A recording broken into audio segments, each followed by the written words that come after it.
De acuerdo. Entonces, hoy pues corresponde estudiar la Haftará de la Parashá Nitzavim, solo Nitzavim. ¿Sí? Vaya el eje es otro. Nitzavim, y está en el profeta Isaías, para variar, ¿no es cierto?, es el profeta de la consolación. Está en Isaías capítulo 61, versículo 10 al 63, 9. Es una porción un poco larguita, vale la pena decirlo, y es la última Haftará, la última, recordemos que Haftará significa cierre. Y por lo general, miren que este último año hemos estado leyendo las Haftarot precisamente al cierre de Shabbat. Nosotros, y vale la pena decirlo siempre, cuando leemos las Haftarot, nuestra práctica ha sido estudiar las Haftarot, como que desmenuzarles, darles más tiempo, porque de alguna otra manera es como la primera vez que le metemos más asunto, ¿no es cierto? Ya, entonces por eso nos dedicamos. Pero fíjense ustedes, y si nos acordamos solamente del Evangelio, pues resulta que estas porciones no se estudiaban como tal, sino solamente se leían. Y si no, vale la pena que leamos, por ejemplo, que de hecho esta porción es interesante, porque podemos leer Lucas 3, 4, si no estoy mal. ¿Alguien le tiene? Sí. Y Hechos 13, 13, si no me equivoco. Sí. O 4, 3. Soy medio disléxico, perdón. Lucas 4 dice, como está escrito en el libro de las palabras del profeta Isaías, Desde el 1 entonces. dice en el año 15º del imperio, Lucas. ¿Tres? Cuatro, no sé. O 4 1.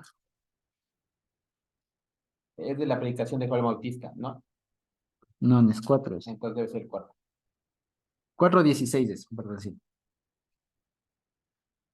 Vino a Nazaret, donde se había criado, y en el día de Shabbat entró en la sinagoga conforme a su costumbre, y se levantó a leer, y se le dio el libro del profeta Isaías, y habiendo abierto el libro, halló el lugar donde estaba escrito: El Espíritu del Señor está sobre mí, por cuanto me ha ungido, para dar buenas nuevas a los quebrantados de corazón, a pregonar libertad a los cautivos y vista a los ciegos, a poner libertad a los oprimidos, a predicar el año agradable del Señor. Y enrollando el libro, lo dio al ministro y se sentó. Y los ojos de todos en la sinagoga estaban fijos en él. Hasta ahí. Muy bien. Y ahora podemos leer ese si es de Hechos 13, 13. Si no me equivoco. Habiendo zarpado de Pablo, sus Sí, compañeros. sí, sí. Habiendo zarpado de Pafos, Pablo y sus compañeros arribaron a Perge de Panfilia, pero Juan, apartándose de ellos, volvió a Jerusalén. Ellos, ¿sigo? Sí. Ellos pasando de Perge, llegaron a Antioquía de Pisidia, y entraron en la sinagoga un día de reposo y se sentaron. Y después de la lectura de la ley y de los profetas, los principales de la sinagoga mandaron a decirles: varones hermanos, si tenéis alguna palabra de exhortación para el pueblo, hablad. Sí, muchas gracias. Entonces, fíjense ustedes, en estas dos porciones del Nuevo Testamento que acabamos de leer, primero que tienen mucha relación porque fíjense que están leyendo, en el caso de Pablo, llega a una sinagoga y leen la porción de la ley y de los profetas. Nosotros hoy diríamos que la Parashá y la Haftará. Ya, ¿cuáles habrá tocado en esa época? No se sabe. Pero en la del Señor Jesús sí, porque siempre queda en el aire esta porción cuando leemos, ¿no? De ¿por qué le dieron el rollo de Isaías? Claro. O sea, habiendo tantos, ¿por qué le dieron el rollo de Isaías? ¿Ya? Y una de las explicaciones es porque seguramente se seguía ya el sistema de Parashot. ¿Ya? Y adivinen qué porción toca leer hoy. La Haftará de eso. Coincidentemente, digamos, o de manera particular, la Haftará no comienza en Isaías 61:1, comienza en el 61:10, que es precisamente después de todo lo que lee el Señor Jesús. O sea, el capítulo 61:1 comienza con esto de Ruach Adonai Elaya, Mashach Adonai Oti, de Baser Nabim, todo lo demás. O sea, el Espíritu, la mente del Señor está sobre mí, por lo cuanto me ha ungido, me sujetó para anunciar las buenas nuevas a los pobres, etcétera, etcétera, etcétera. ¿No es cierto? Eso dice la primera parte. Entonces llama mucho la atención y ahora se entiende por qué, habiéndole dado el rollo de Isaías, el Señor Jesús no lee, por así decirlo, desde el 10, sino lee desde antes. ¿Ya? Pero era Isaías 61. Y esto estamos leyendo hoy. Así que es muy bonito pensar, fíjense ustedes, que el Señor Jesús comienza como tal su ministerio, según Lucas, en una séptima semana de consolación. Ya en una séptima semana de las de consolación y por terminar el año, o sea, por comenzar un año. Un año bíblico, por así decirlo. Fíjense, porque de aquí en nuestro caso ya la siguiente semana es Yom Teruah.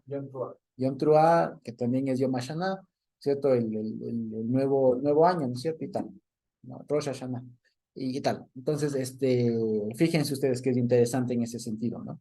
Ahora, más allá de todo eso, digamos que es algo que ya lo hemos visto y de pronto nos acordamos, nada más sería como recordaris, que este sistema que lo que estamos haciendo ahora no es inventado por nosotros, tiene incluso fundamento en el Nuevo Testamento, ¿ya? Y que hemos visto además la utilidad enorme que tiene de ir siguiendo un orden, un año tras año tras año, ¿cierto? Pues conviene ahora entonces que leamos la porción de Nitzavim. ¿Sí? Entonces, fíjense, lo que he hecho acá es básicamente lo que tenemos aquí en pantalla, ¿sí? Si ustedes lo pueden ver, le intento hacer un poco más grandecito, ¿no es cierto? ¿Sí? ¿Sí lo ven? Sí. Sí. Ahí está. Ya, muy bien. Ok.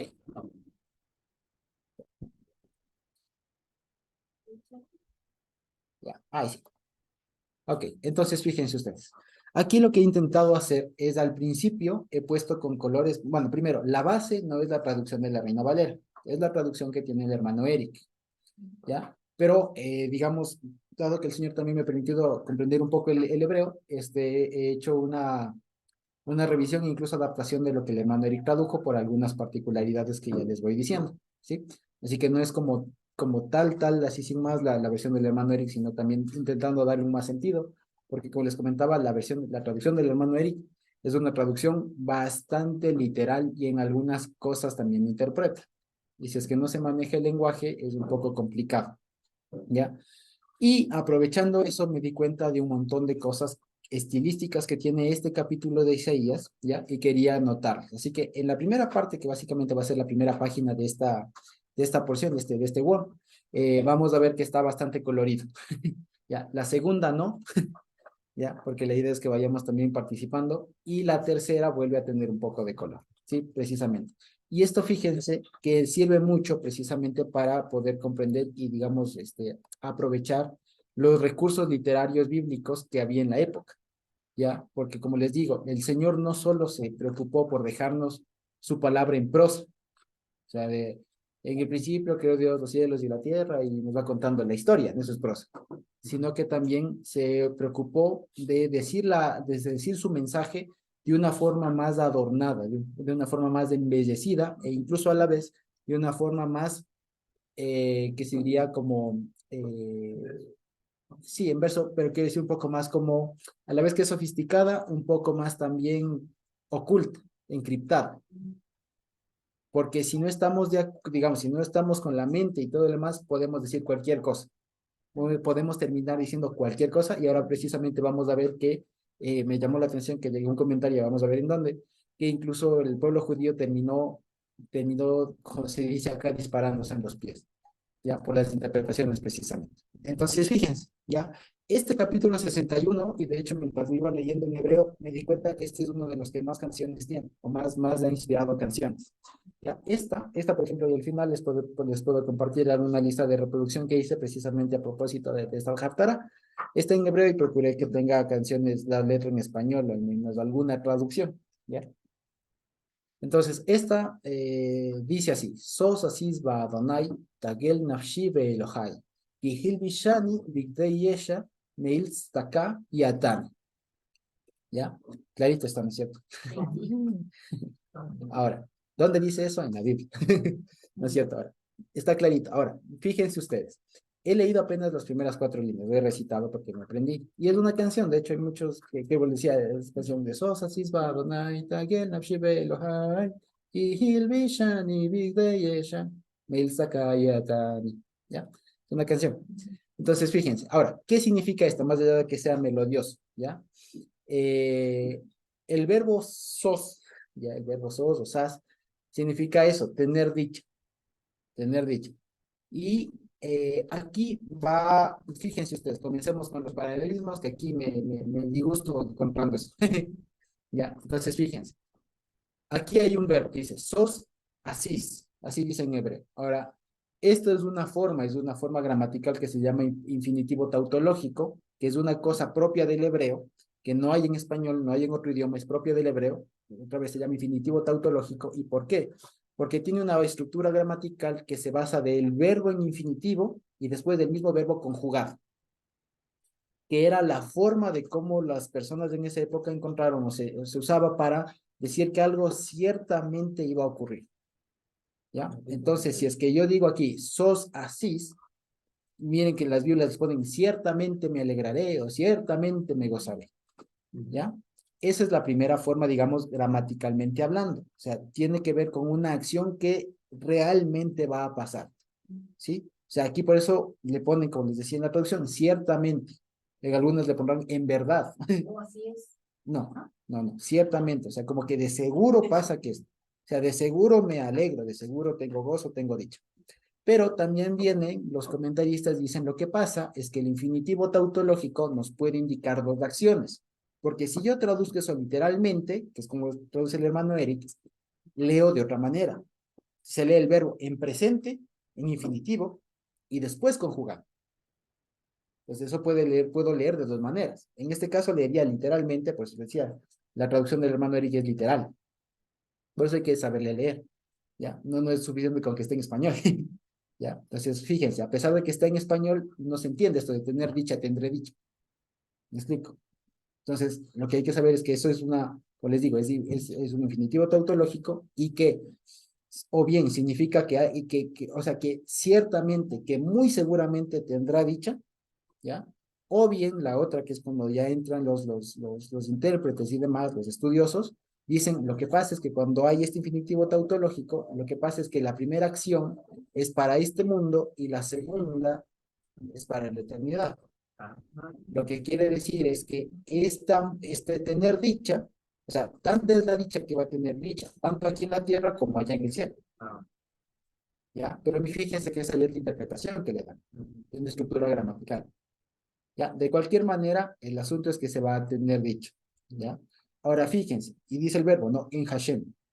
Y abajo dice, se gozará mi ser, mi nefesh, dice ahí, ¿ya? Traducirán mi alma, lo traducirán, en mi Elohim. Entonces, fíjense, no sé si ya encontraron aquel paralelismo, incluso está en verde y en azul. Claro, sí. ¿No es cierto? Tener dicha y se gozará, ¿cierto? Porque fíjense, está en primera persona, yo tendré dicha.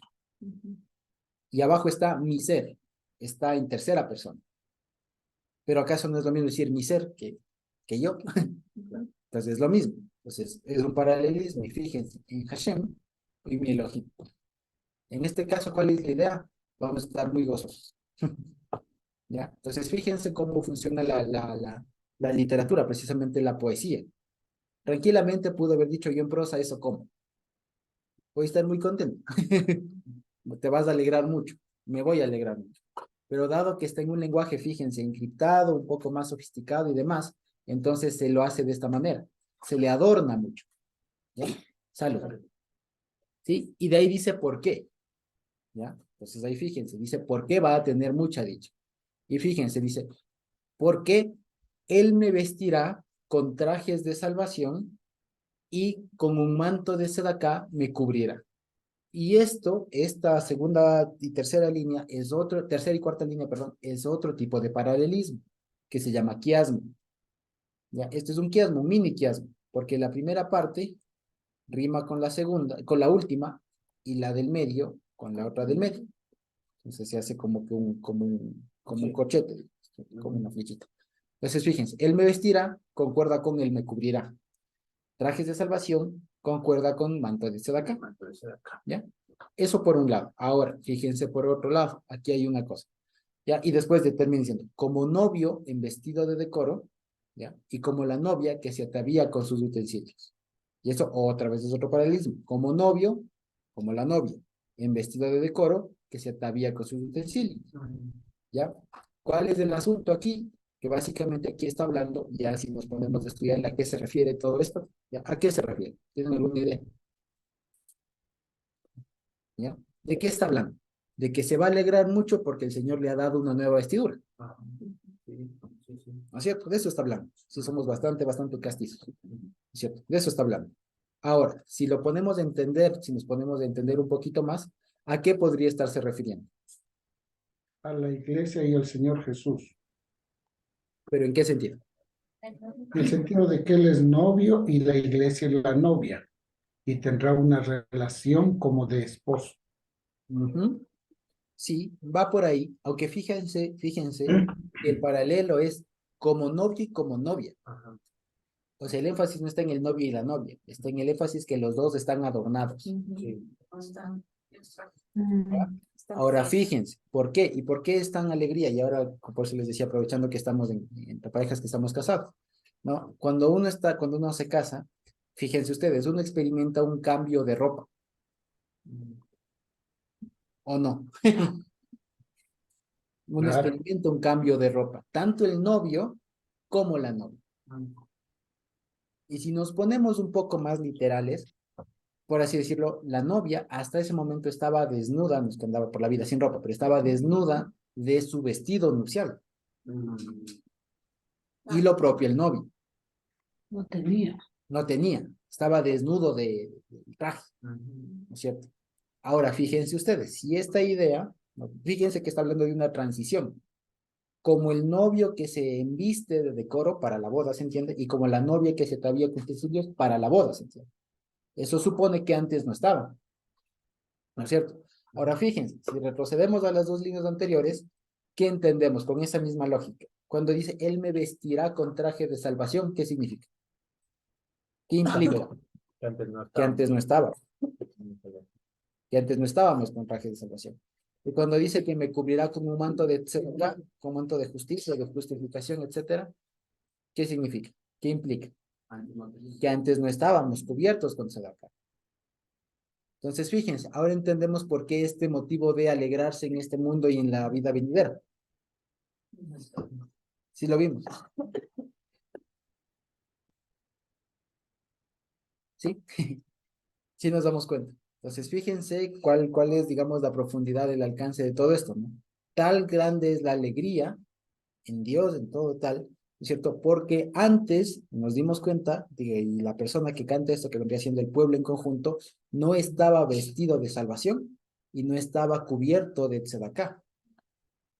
Y ahora que se ha vestido de salvación, que ha sido vestido de salvación y de tzedakah, entonces se dan cuenta que está entrando a un momento como de un matrimonio, de una boda. Porque el matrimonio y la boda, como les digo, en este momento en el que uno se pone el traje, en mi caso el terno, ¿no? Y en el caso de la Jessie el vestido, ¿no es cierto? En el caso ese, ¿no es cierto? Cuando uno pasa eso, uno experimenta precisamente un cambio de ropa, pero que más allá del cambio de ropa, la ropa, ¿eso qué significa? Que de ahí en adelante va a haber un cambio en su vida, va a haber una transición. Entonces, fíjense ustedes, ¿qué ha pasado aquí? No está hablando otra cosa, no está hablando de otra cosa, sino precisamente de cuando el Señor transforme los cuerpos. ¿Ya? Sí, de eso está hablando acá. Entonces, fíjense, eso es lo que, y de eso es lo que habla la Haftará, la consolación, quiero decir, ¿ya? Del momento aquel. Entonces, fíjense ustedes lo que aquí nos está anticipando apenas con palabras, es el gran gozo que experimentaremos cuando nos vista realmente ya como tal de esos nuevos cuerpos. ¿Ya? Fíjense ustedes. ¿Sí? Eso por un lado. Ahora bien, fíjense. Ahora, aquí parecería que habla de otra cosa, ¿cierto? Fíjense. El versículo 11 parecería que habla de otra cosa, pero tiene sentido, tiene concatenación con lo anterior.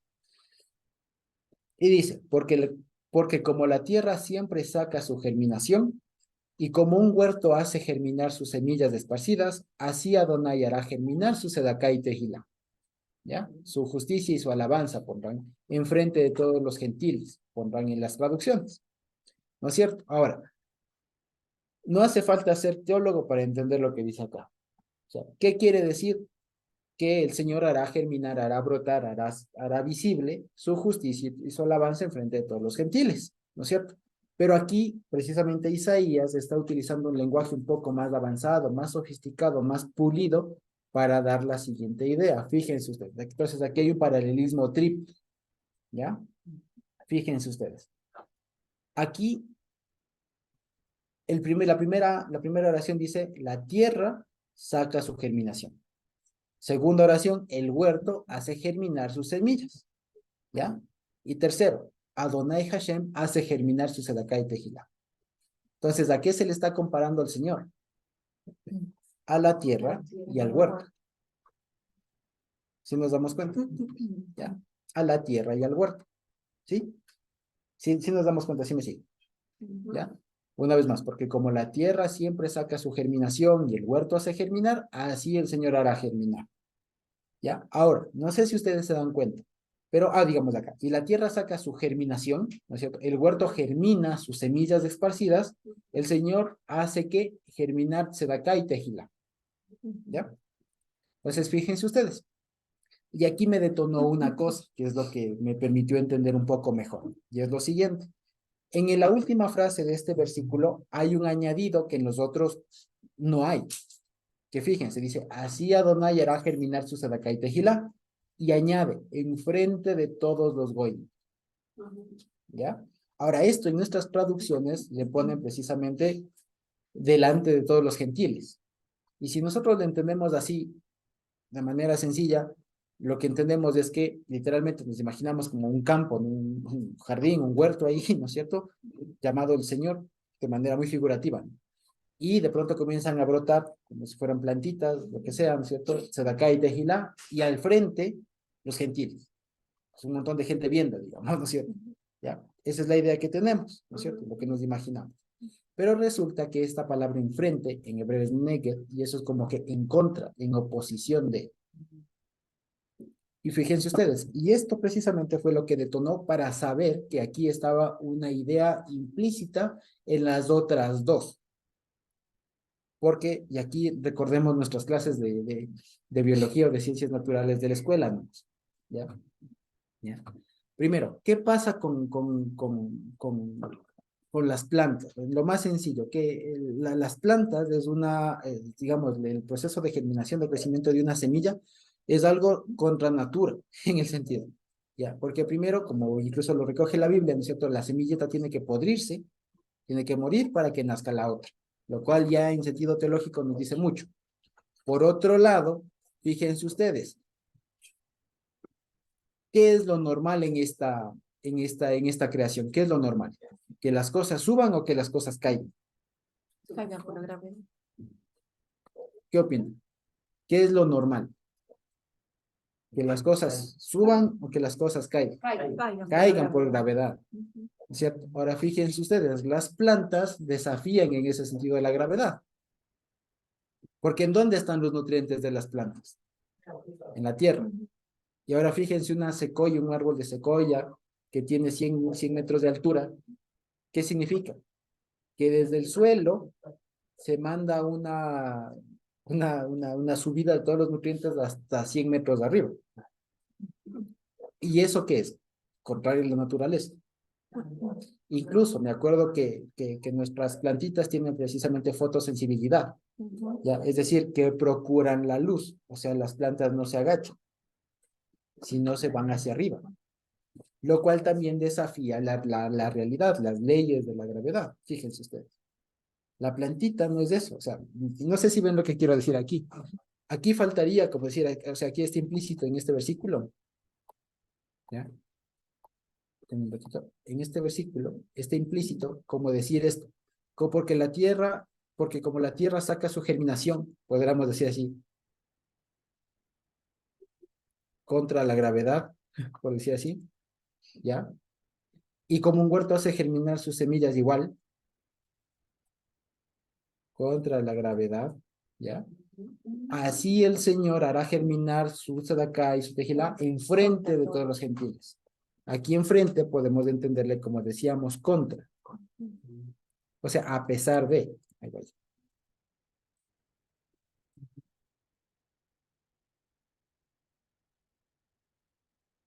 Contra todos los gentiles. Entonces, aquí es lo que les decía, ¿sí? Entonces, fíjense que ahí sí ya se completa el paralelismo. Ahí sí ya tenemos la tierra, el huerto, el Señor, ¿no es cierto? Que saca, germina, germina. La germinación, las semillas, la Sedaká y la Tejilá, ¿no es cierto? Y algo que se les opone. En el caso, por así decirlo, la gravedad puede ser alguna otra cosa, ¿no es cierto? La gravedad, el sol, ¿no? ¿Cierto? Los gentiles, ¿ya? No sé si me hago entender hasta ahí. Ahora, fíjense ustedes, aquí viene un asunto, ¿ya? aquí viene un asunto. ¿Y de qué está hablando el problema? Porque parecería si yo les digo, sí, el Señor hará germinar su justicia y su alabanza. Suena bonito, ¿no es cierto? Pero, ¿y eso?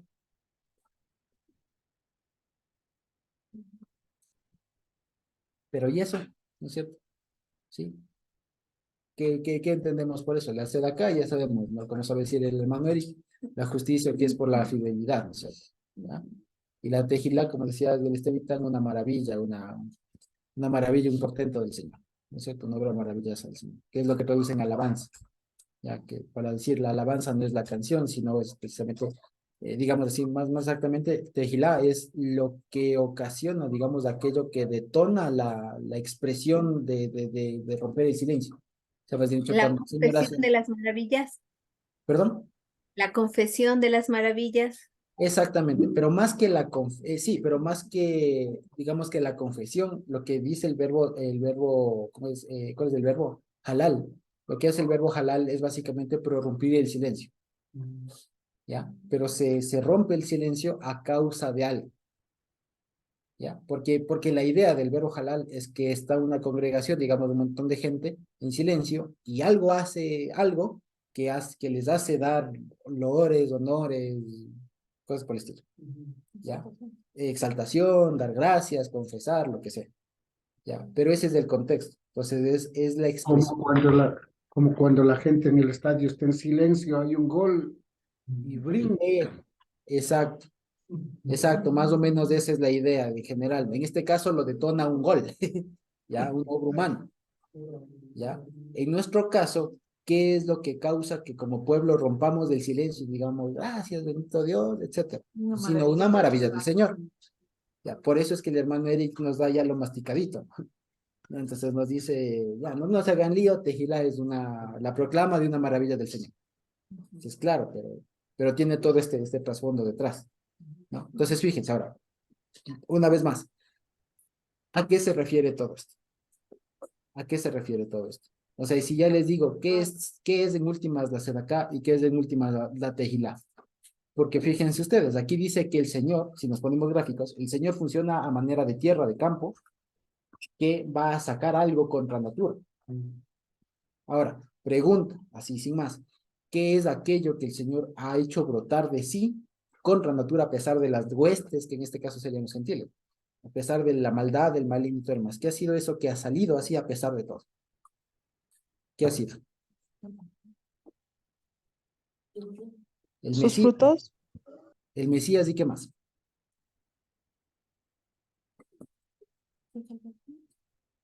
El Mesías y qué más.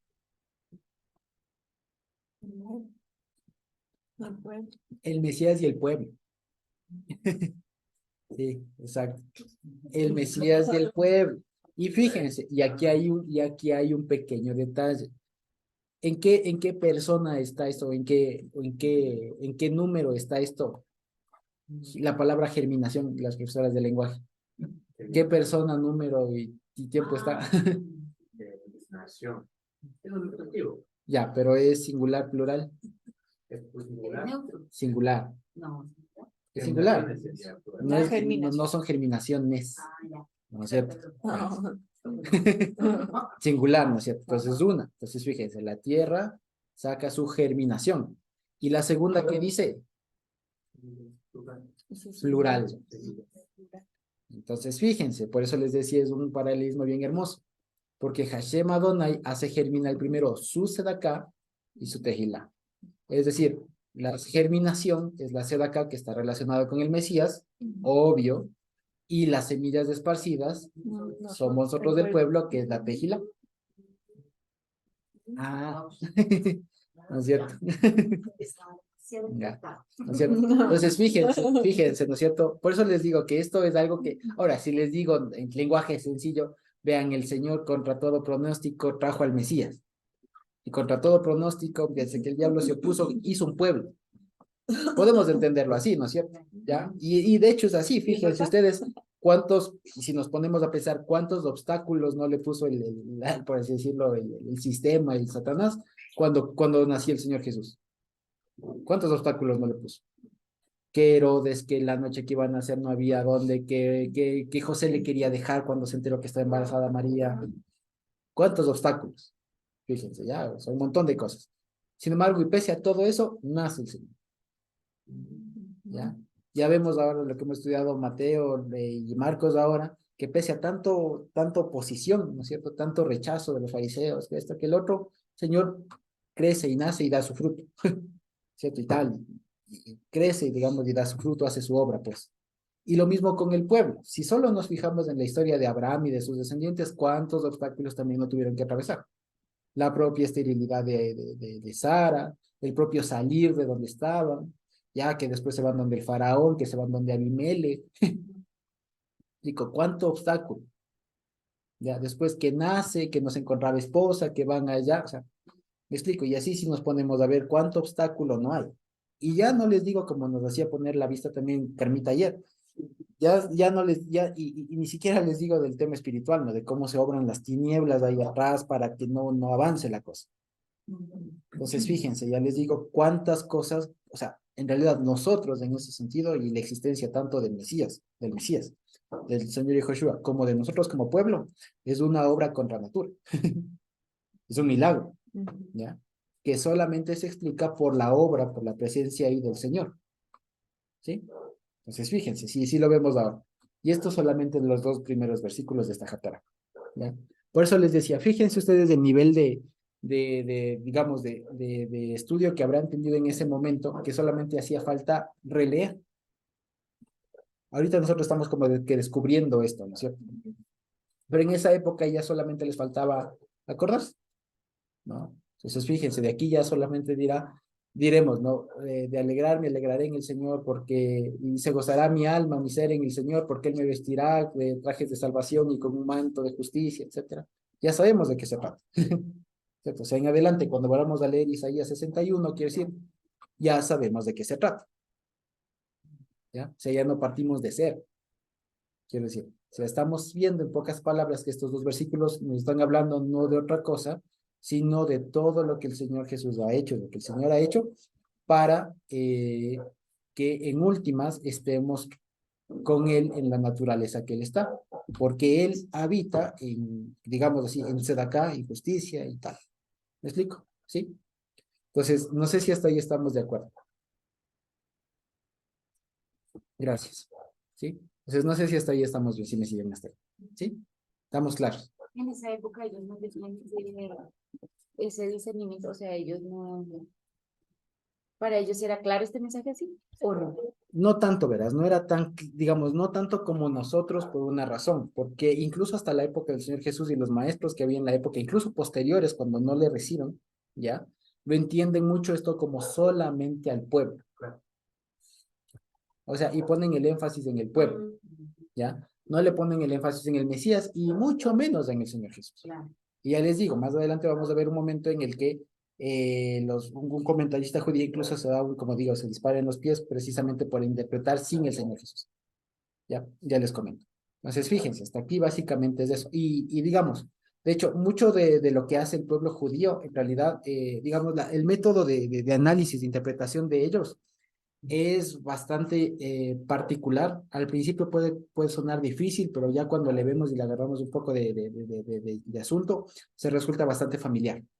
Porque el asunto de ellos es que o sea, tratan mucho con la memorización, ¿ya? Con la memorización. Entonces ellos se aprenden mucho, o sea, lo que más puedan de la palabra, de salmos, de lo que sea, se aprenden mucho. Y cuando luego llegan a otra palabra, a otra parte de la escritura, en donde digamos, leen otra parte de la escritura y ven en eso algo, una palabra, de lo que ya se acordaron, entonces le relacionan. ¿Ya? Entonces, el pueblo judío en realidad no es que se sabe tanto de memoria, sino que como que logró construir como que redes, ya por ese tipo de cosas. Entonces, es una forma muy interesante, pero en realidad está basado mucho en la memoria. Está basado mucho en esa memorización y capacidad de reconocer patrones, digo. Ya, que básicamente es esto. Ya es esto, es básicamente reconocer patrones. Que de hecho, por ejemplo, eso es en lo que trabajan ustedes, ¿cierto? En reconocer patrones. Un montón de información y a reconocer patrones y tal. O sea, que lo que trabajan los demás acá.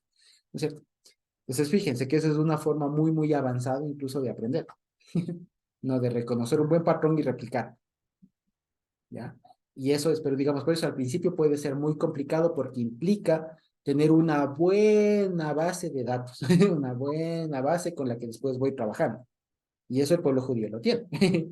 ¿Ya? El problema es que ya para entender estas cosas, digamos, no es suficiente, no es del todo tener una buena base de datos. Hay que tener un buen operador. En este caso, el operador, el que hace posible todo eso, no es otra cosa sino el Rojacodes, ¿ya? Que es el que precisamente permite ir haciendo, ir poniendo los puntos sobre las IES y demás. ¿Sí? Eso nomás. Entonces, fíjense, en pocas palabras, ¿de qué está hablando acá? De la alegría que experimentaremos a causa de cuando Él nos cambie de naturaleza, nos vista de salvación y nos ponga su manto de justicia. ¿Ya? O sea, nos vista, nos cambie de ropa. ¿Ya? Básicamente eso. Y que estaremos pasando de una instancia de como cuando pasa un hombre de estar soltero a estar casado. O como cuando una mujer, una dama, una doncella pasa de estar soltera a estar casada. Es un cambio, es otra realidad. Y su vestimenta, su forma cambia. Eso es lo que está diciendo acá. Y que además eso está hecho en función de la tzedakah y de la tejilá del Señor. ¿Ya? Básicamente es eso. ¿Sí? Esos dos versículos. Ya, ahora, el capítulo 62 tiene aún más paralelismo. ¿Ya? Fíjense ustedes. Dice el 62. Voy a leer del 1 al 3 y de ahí vamos viendo. Ya, si de pronto ya nos familiarizamos con los códigos de colores, ya vamos viendo que los que tienen el mismo color es porque guardan el mismo sentido, ¿no es cierto? Entonces, el capítulo 62 dice, en virtud de Sión no callaré, en virtud de Jerusalén no estaré quieto, hasta que salga como luz tenue su Sedec y hasta que su salvación arda como antorcha, hasta que vean o verán los gentiles su Tzedek y hasta que vean todos los reyes tu Cabot. Y será invocado para ti un nombre nuevo, el cual lo proferirá la boca del Señor. Y tú serás corona de hermosura en la mano del Señor, y tú serás turbante de reinado en la palma de tu Elohim, de tu Dios. Ok, entonces fíjense ustedes, aquí primero que está alguien hablando y diciendo, en las traducciones le ponen por amor de Sion, por amor o por causa de. Y es eso, es por causa, por el objetivo, o sea, porque digamos, el objetivo es Sion, así que por el objetivo llamado Sion, no callaré, por el objetivo de Jerusalén no estaré quieto. Así que aquí se ve otra vez otro paralelismo en donde vemos que Sion es otro nombre de Jerusalén, de Jerusalén. ¿Sí? Sion y Jerusalén no son otros, no son sino dos nombres de lo mismo, ¿ya? De la ciudad celestial, etc. ¿Sí? Y fíjense una vez más, y esto otro paralelismo. No callaré, no estaré quieto. No estaré quieto es en el sentido de no estaré impávido, ¿ya? Inmóvil. Callado, pues, es sinónimo, ¿ya? Entonces, fíjense ustedes. Ahora, la pregunta, y ya después viene un montón de ¿hasta qué? ¿No es cierto? Y fíjense que le habla, hasta tú serás y tú serás. Entonces, hay alguien que dice, yo no puedo estar callado, ¿ya? Ahora, preguntémonos. ¿Quién es este o esta que está diciendo yo no puedo callar, no puedo estar quieto hasta que? ¿Quién es? ¿Qué se les ocurre? O sea, ¿quién está hablando aquí?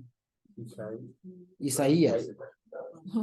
Isaías por en primera onda. Como que Isaías dice, yo, Isaías, no puedo callar, no puedo. Ya, pero pregunta, ¿pasó esto ya? ¿Que todo esto pasó? O sea, ¿ya ocurrió? Aún no. Isaías ya se murió. ¿Qué hacemos? La profecía. Ya, ahora, ¿quién? Entonces, podemos seguir viendo alguna otra cosa, ¿no es cierto? Podemos ver ya no la cosa literal, sino vamos a ver qué más, ¿no es cierto? ¿Saben quién decían aquí? Los judíos decían, estos son los ángeles que están ahí, como hablando. Pero más que ángeles, en el sentido de los que tienen alas, son sus mensajeros, que no son otras cosas que la Torá, la profecía. O sea, en pocas palabras, la palabra del Señor es la que dice esto. Hasta que se consolide Sion, no me voy a callar. Hasta que se consolide Jerusalén, no voy a estar quieto. Y fíjense aquí, y aquí hay algunos astas, ¿ya? Y quería que también comentarles alguna cosa que es cómo se puede leer la Biblia, ¿sí? Fíjense ustedes, en la segunda parte de este versículo 1 del capítulo 62 hay algo interesante, ¿ya? Y fíjense, hay un primer hasta que, ¿no es cierto? ¿Cómo dice la Reina Valera? ¿Le puede leer? ¿Cómo dice? El versículo 1, la segunda partecita, el hasta qué.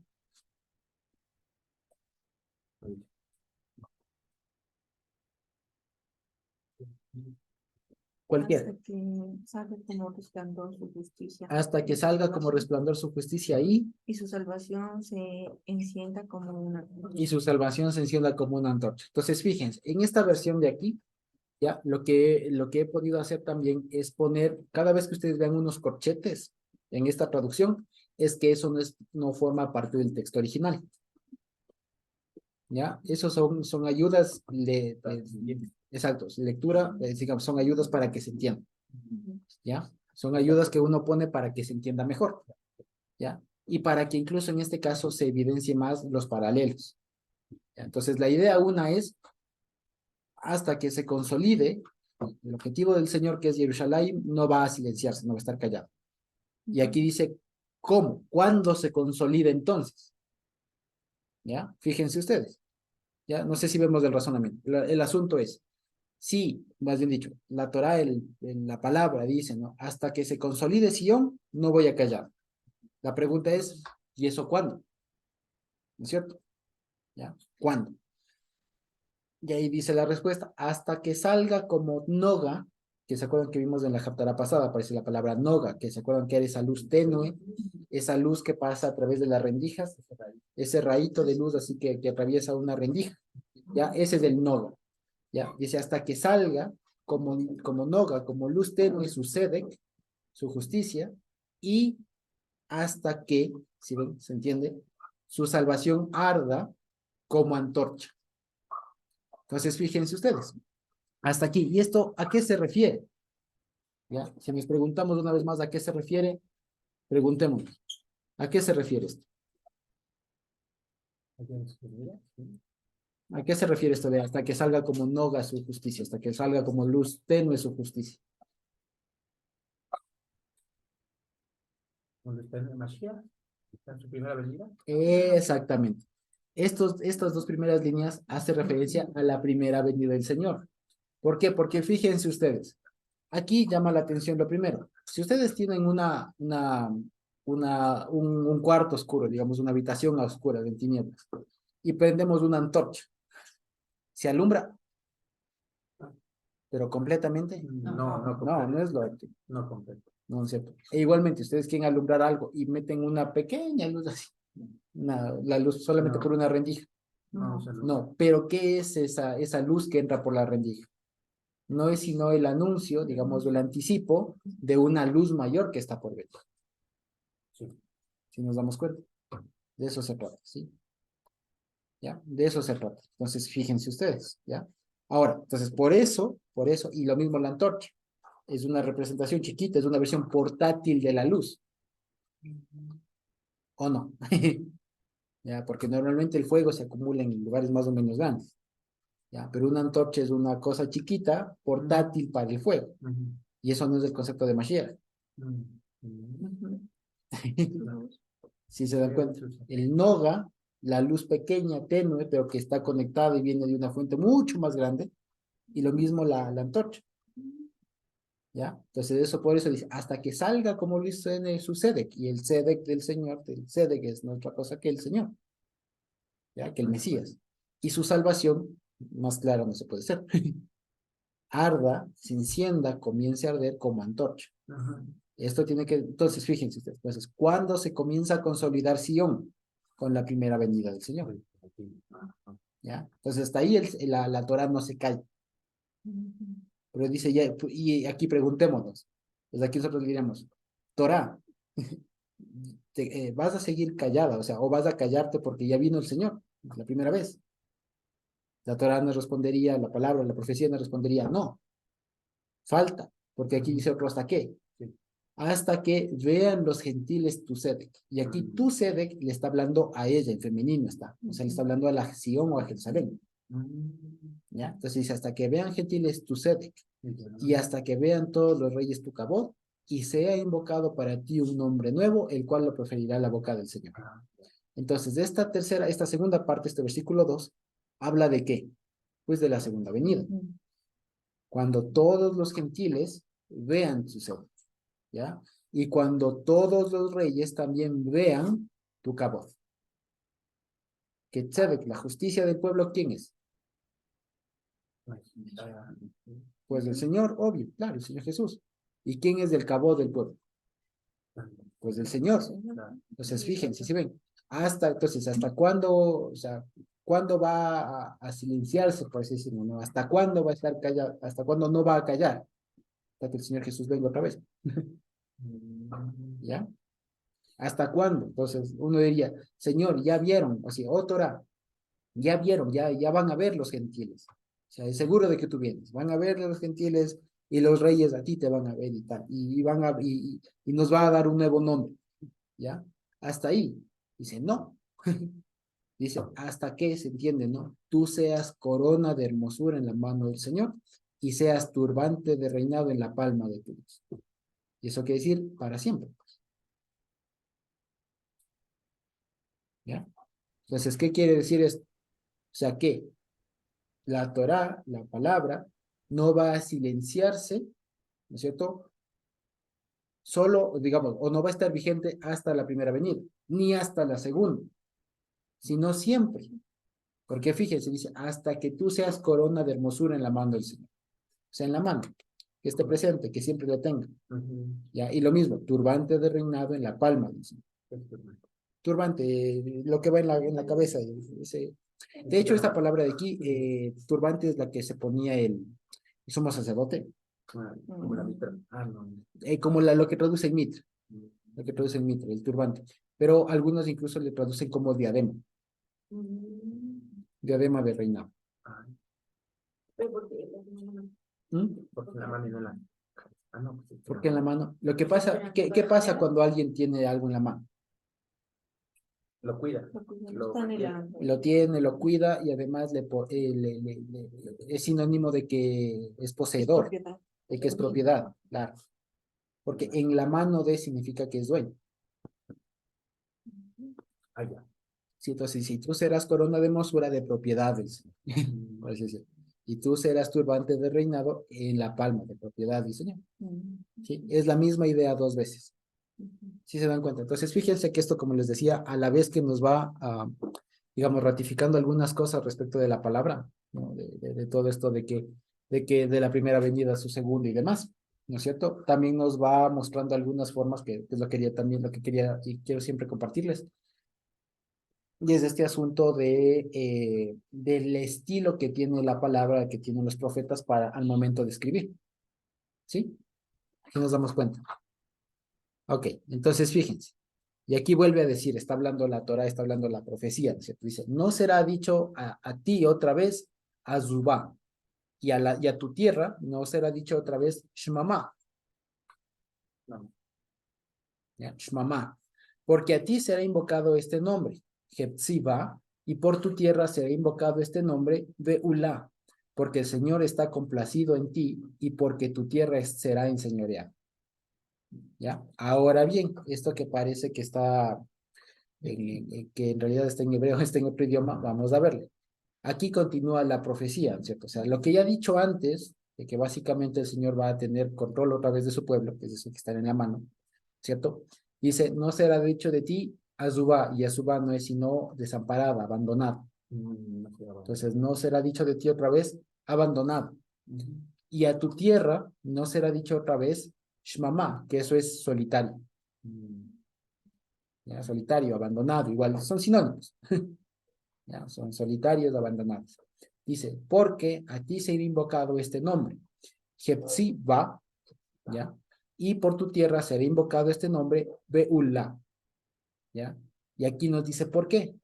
Jefetz, no sé si de pronto ya se acuerdan del verbo, Jefetz es complacencia, ¿ya? Y Jepsiba significa eso, mi complacencia está en ella. Y Beulá significa enseñoreada. O sea, una persona, una mujer especialmente, que tiene Baal, o sea, que tiene marido, que tiene dueño. ¿Ya? Que no está abandonada precisamente. Entonces, fíjense ustedes. No sé si vemos ahí ya los paralelismos que hay. ¿Ya? O sea, toda la secuencia que tiene de ideas. O sea, en principio, fíjense, primero hay una primera cosa que dice, primero cuando dice, no será dicho, no será dicho, será invocado, será invocado. Es una proclama, una pronunciación de palabras. Segundo, a ti tiene que ver, es lo mismo que decir a tu tierra. ¿Ya? Si vemos en los versículos, ¿cierto? Dice, no será dicho de ti, no será dicho a tu tierra, porque a ti será invocado y por tu tierra será invocado. ¿Sí ven? Entonces, a ti y a tu tierra es lo mismo. ¿Ya? Y fíjense otra vez, dice, porque el Señor estará complacido en ti y tu tierra. Entonces, básicamente está hablando de lo mismo, pero de diferente manera. Es como cuando arriba dijo, yo me alegraré, mi alma se regocijará. Entonces, es yo, mi alma, ¿qué mismo se regocija? Pues es lo mismo. Ya cuando dice tu tierra, o ti, o tú, es lo mismo. ¿Ya? Ahora, Hepzibah significa eso. Mi complacencia está en ella. Y incluso aquí mismo la traducción y la Biblia nos pone, ¿no? Dice, porque el Señor estará complacido en ti.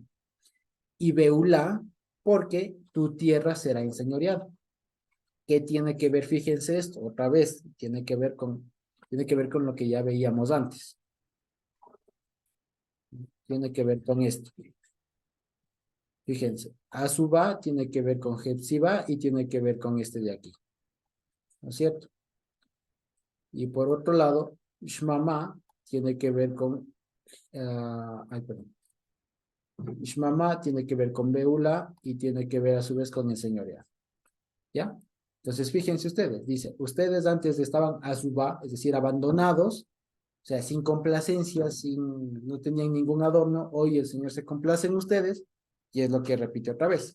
Y lo mismo, antes ustedes estaban abandonados, estaban Ishmamá, pues ahora ya no están abandonados ahí sin dueño, ahora tienen un dueño, pues son Beula, y es lo mismo que dice abajo.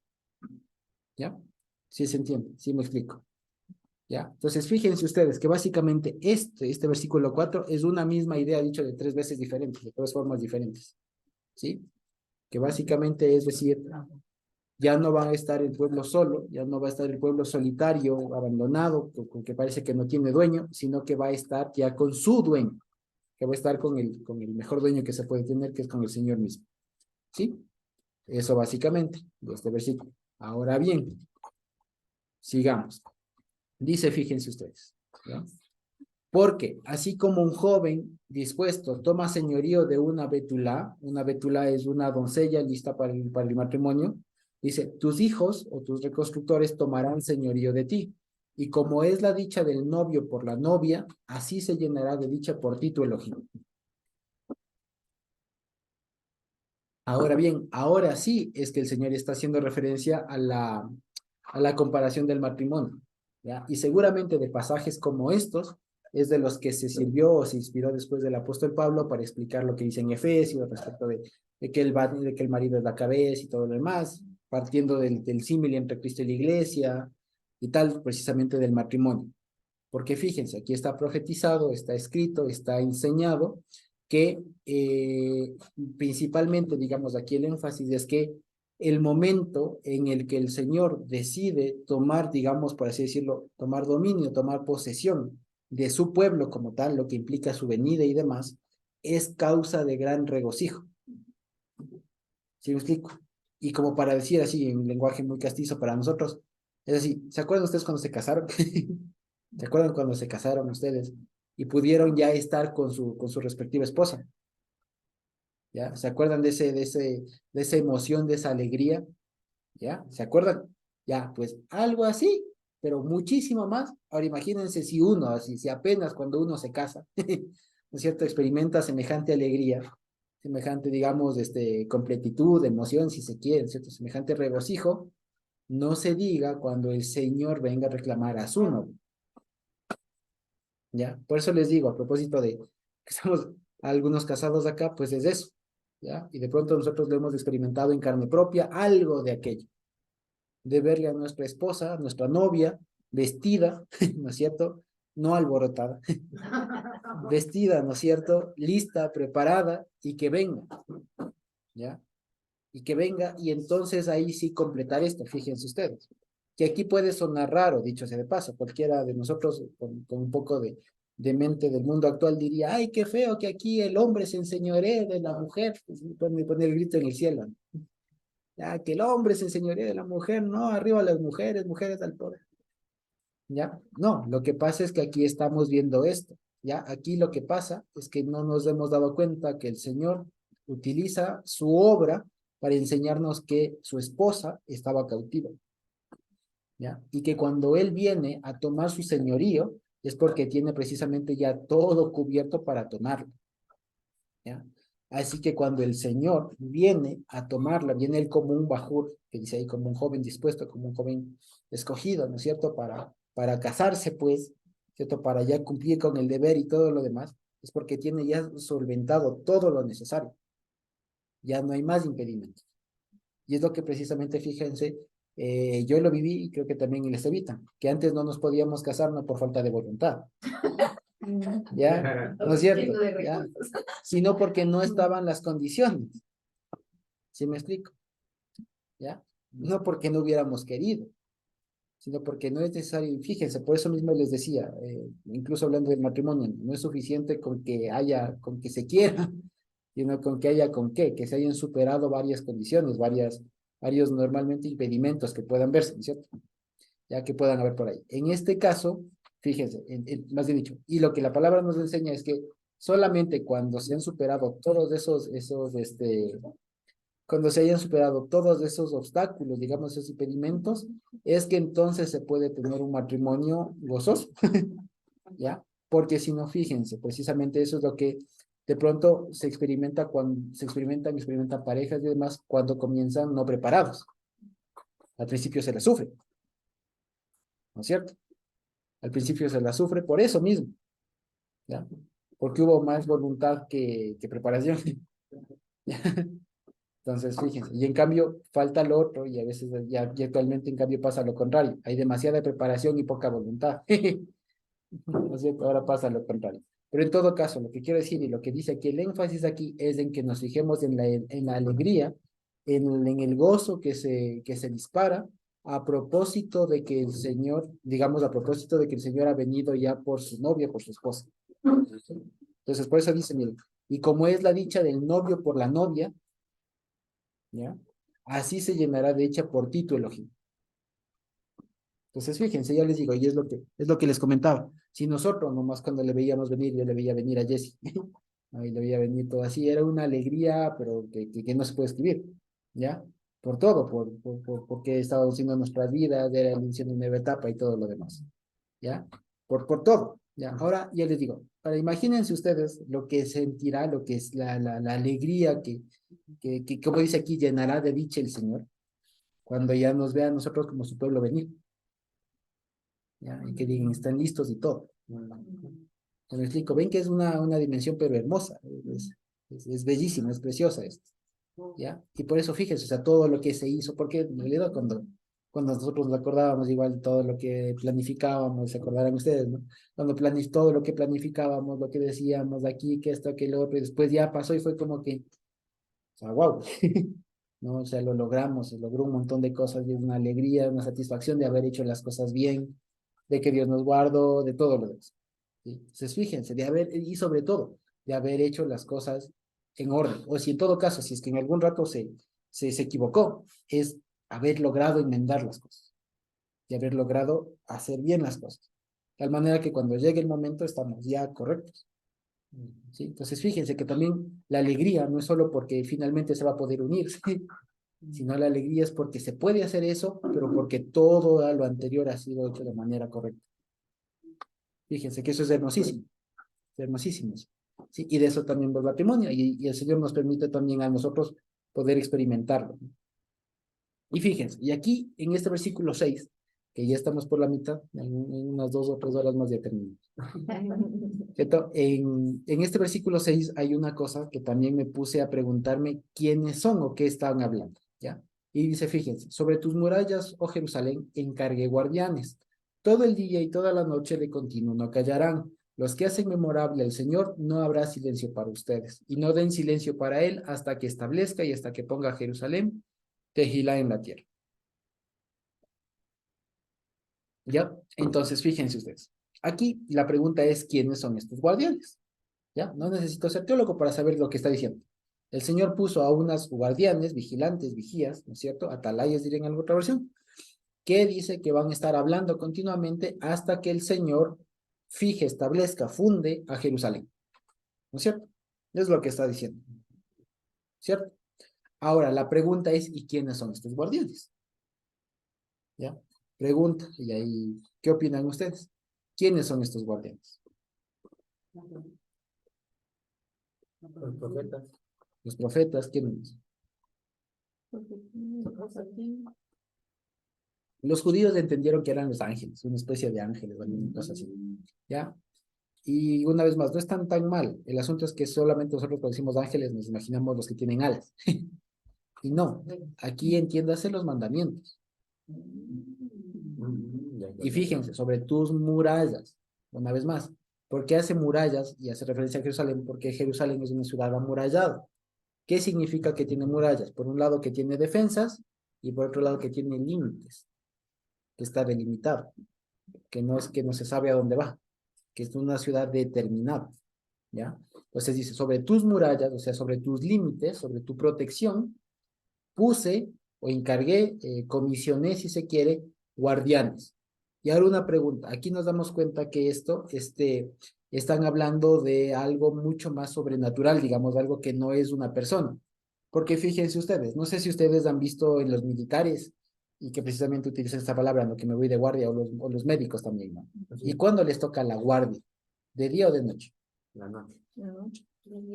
La noche, ¿no es cierto? Principalmente la noche, o los fines de semana, ¿no es cierto? Hasta que acabe el turno, ¿no es cierto?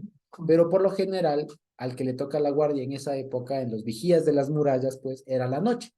Lo que significaba que el que era vigía, en realidad dormía el día. Pero aquí hay una particularidad que dice que estos vigías no duermen ni de día ni de noche. Sí. ¿Sí se dan cuenta?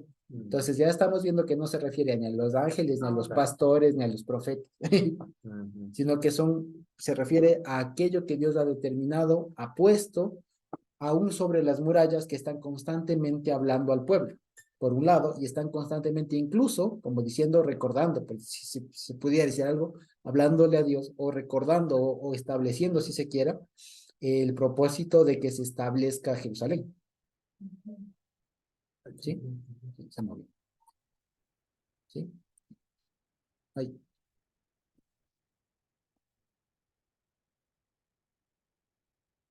¿Sí? Entonces, fíjense ustedes, de eso vamos. ¿Ya? Entonces, de eso estamos hablando. Ahora, entonces, los guardianes son los mandamientos. La palabra y otra vez de general. Por eso es que fíjense, cuando recordamos lo de arriba que decía, por amor de Sion o por la causa de Jerusalén no callaré. Claro, y fíjense, aquí dicen que los guardianes tampoco callarán. Ah, entonces el que estaba hablando arriba es el mismo que está hablando acá y al que se le dispone no calles. Ustedes no tienen permiso de estar callados, ni de dormirse. Entonces, ¿qué es lo único que no calla, que no se silencia y que no puede ser silenciado por nada de día y de noche? Es su palabra. Que entre todo lo que nos enseña también contiene la disposición, el plan, si ustedes quieren, el objetivo de que Dios establezca, o sea, funde, simiente a Jerusalén. ¿Ya? Y aquí lo que le comentaba y hablábamos con mi esposa antes de venir, es que esta palabra, en las versiones creo que le ponen hasta que ponga o hasta que sitúe, ponga a Jerusalén como alabanza en la tierra o alguna cosa así. Y eso siempre me ha llamado la atención porque no lograba entender. ¿Ya? Y aquí básicamente lo que pude ver es que Jerusalén Tehilá puede entenderse como un solo nombre. ¿Ya? O sea, hasta que establezca y hasta que ponga a Jerusalén Tehilá en la tierra. O sea, que es decir, una vez más, los guardianes, si ven como de arriba, que no callarán, hasta que el Señor funde, establezca, simiente, ponga, sitúe a Jerusalén Tehilá, o sea, a Jerusalén alabanza, ya, en la tierra. Y con esto fíjense, y por eso lo conectaba arriba, el primer versículo que leíamos, que la Tehilá era el pueblo, porque aquí se le llama Jerusalén Tehilá. O sea, Jerusalén es la alabanza, ya no es la canción. Jerusalén es, como decíamos, la causa o aquello que produce la ruptura del silencio. ¿Ya? Entonces, que no es otra cosa que la obra del Señor y demás. ¿sí? Entonces, fíjense ustedes, lo que quiere decir, en pocas palabras, de una forma más entendible, es que la palabra del Señor no estará callada, no estará inactiva, siempre estar vigilando, y su mayor propósito es que el Señor funde la ciudad aquí en la tierra. Funde aquí la ciudad, por así decirlo, su pueblo, pues, aquí en la tierra. Para eso están los mandamientos, quiero decir, ¿ya? En pocas palabras, es como decir, fíjense ustedes, si arriba nos ha dicho, yo voy a venir como esposo por ustedes, ¿cierto? Voy a venir, voy a vestirle y todo lo demás está hablando del futuro porque aún no ha pasado, ¿no es cierto? ¿Qué diríamos aquí? Aquí es como que si dijera mientras tanto, ¿ya? Como que aquí si dijera mientras tanto, ay, como que si aquí dijera mientras tanto, ¿ya? Entonces, mientras yo voy por ti como novio y tal, tal, tal, tal, mientras tanto, sobre tus muros, oh Jerusalén, yo puse guardianes. O sea, entre tanto que yo vengo, no te olvides de guardar los mandamientos. En pocas palabras. Pero fíjense que esto que lo podemos decir así en una frase, fíjense cómo lo dice a través de Isaías. En tus muros puse guardias, oh Jerusalén. Y esta es otra canción también. Es otra canción, al Homotai. ¿Ya? ¿Ya? Como que no nos ha dejado mal descubierto. Exactamente, no nos dejó huérfanos, es lo que dice, sino que mandó al Consolador, que no es otra cosa que su mente, que siempre nos está recordando su palabra. Es lo mismo. Fíjense, aquí lo puso de una forma más poética. Te dejé guardianes. Ya, aquí estén Los mandamientos los mandamientos. Exactamente, nos cuidan. ¿Ya? Exacto, son nuestro cerco y todo lo demás. ¿Sí? Entonces, fíjense, ¿qué más dice? De aquí viene otra parte. Dice, el Señor entró en juramento por su diestra y por el brazo de su poder. ¿Y qué dijo? No daré otra vez tu grano como alimento para tus enemigos, y no beberán más los hijos del ajeno, los hijos del extranjero, tu mosto por el cual te fatigaste. Porque el que lo acopie, o el que acopie el grano, lo comerá y alabarán al Señor. Y el que recolecte, y los que sean recolectores de uva, lo beberán en los atrios de mi santidad. Ahora, esta es una proclama que precisamente tiene que ver con lo anterior, porque, y además, tiene que ver con lo anterior, y si ustedes se dan cuenta, es una profecía que a la vez, mientras tira al futuro, vuelve al presente, y otra vez vuelve al futuro, y otra vez, es como que es un ir y venir. Y esta vuelve a decir otra vez más, que el Señor ha establecido por su diestra y por el brazo de su poder, que no es otra cosa que el Mesías. La diestra es lo mismo que decir el brazo de su poder, es otra cosa que el Mesías, o sea, por aquello que él se manifiesta, el brazo, la fuerza, el poder total, la obra, pues, ¿no es cierto? Que ha jurado que, dicho de otra manera, que el trabajo que haga el pueblo no va a ser en vano y que el trabajo que haga el pueblo lo va a disfrutar el propio pueblo, no lo va a disfrutar otro. Porque si nos acordamos a propósito de la parasha, resulta que una de las causas una de las consecuencias, perdón, de la desobediencia era que todo aquello que uno siembre no lo va a disfrutar uno. Que los hijos que uno tenga se van a casar con otras personas, que la viña que uno siembra la va a disfrutar otra persona, etc. Que la casa que uno construye la va a disfrutar otra persona. ¿Ya? Entonces aquí está hablando que está hablando de una reversión de esa, entre comillas, maldición. ¿Ya? De esa alá, ¿sí? De esa maldición. ¿Sí? Entonces lo que dice aquí es, va juramentado por su diestra y por el brazo de su poder, que esa maldición ya no va. En pocas palabras, ¿qué significa? Que el pueblo ha retornado. ¿Ya? Eso básicamente. Ahora 10, ahora bien, fíjense ustedes, y este pasaje ya vamos terminando. El capítulo 20, el capítulo 62 vamos terminando. Falta el 63. No, la última parte del capítulo 62, fíjense que es muy hermoso por lo siguiente. ¿Ustedes, alguien se acuerda cómo comenzaron estas porciones de la consolación? Consolado, consolado. Nahamu, Ami, ¿en dónde estáis? Isaías, ¿cuánto? ¿Sí?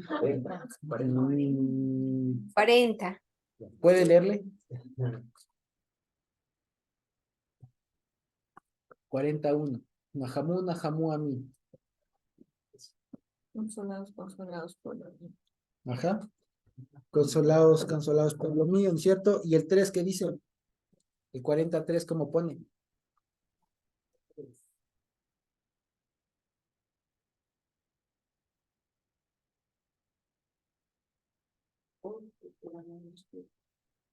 ¿Cómo dice?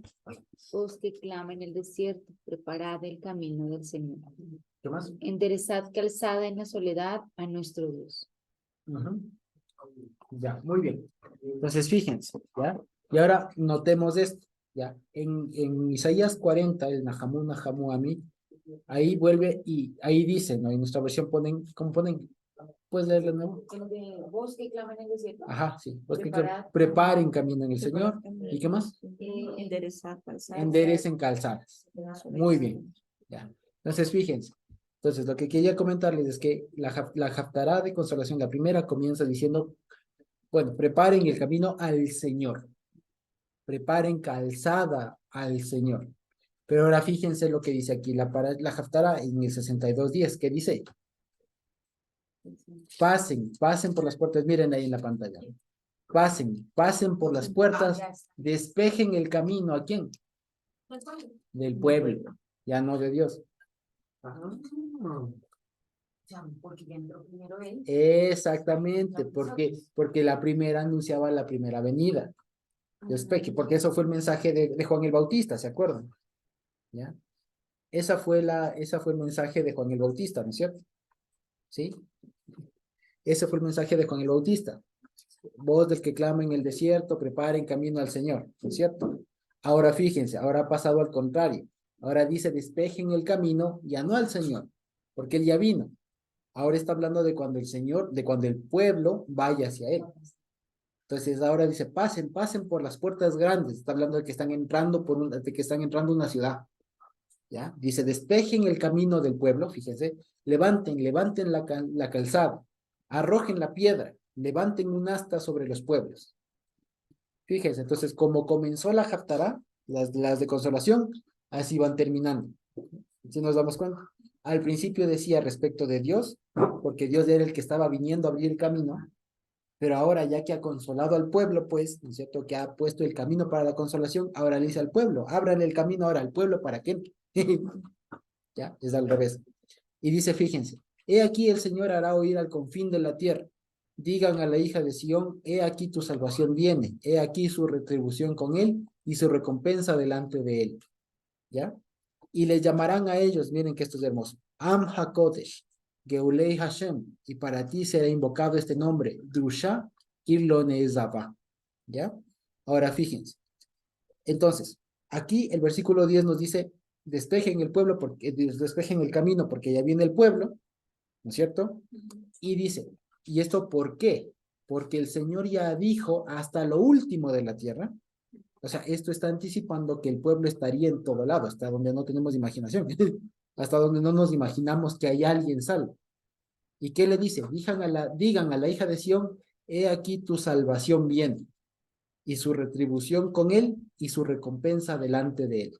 Y aquí notábamos con Jesse una cosa.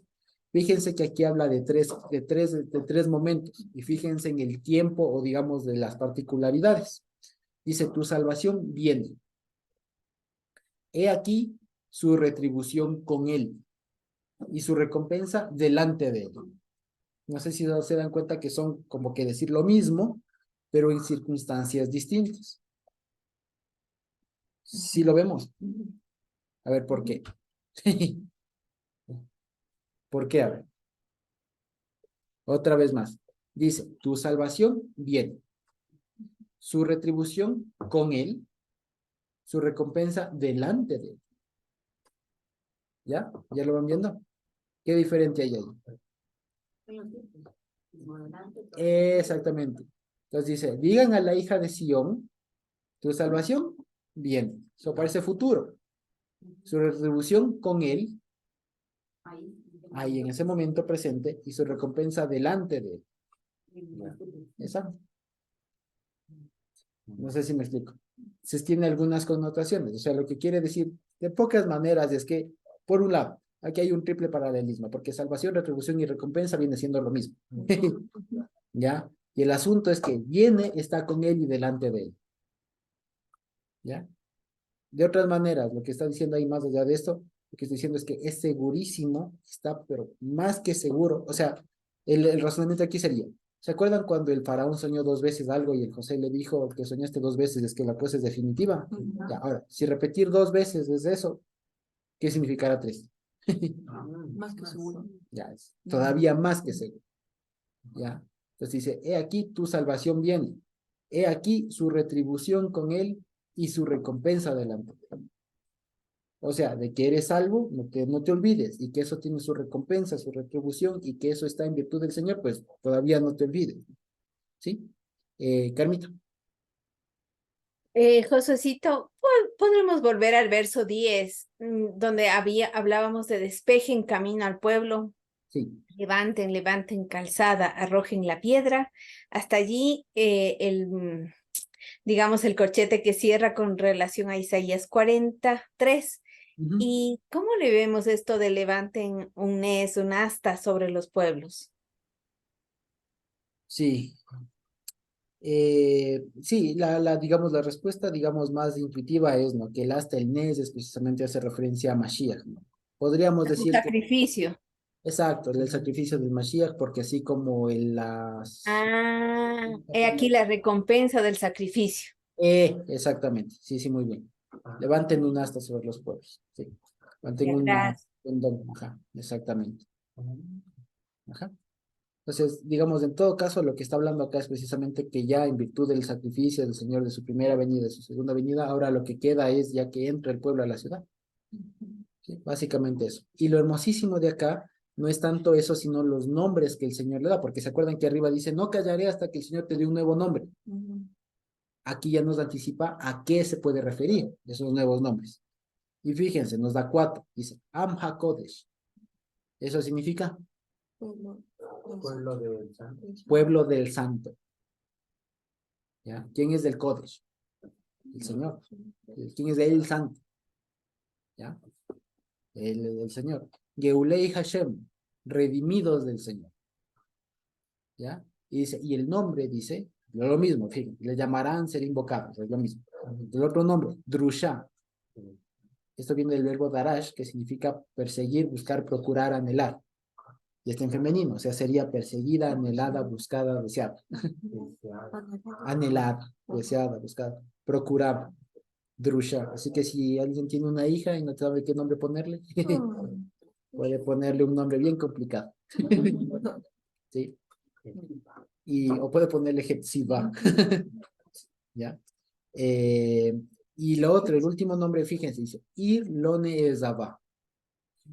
Ciudad no abandonada. Ciudad no abandonada. Que es lo mismo que ha dicho arriba. ¿Se acuerdan que le dijo arriba? Le dijo, tu nombre era Azubá. Aquí le dice Irlone Ezaba. Ciudad no abandonada. Aquí ya están haciendo cuentos con decirle a una niña, Irlone Ezaba. Venga, venga. Venga para acá. Ir. Sí.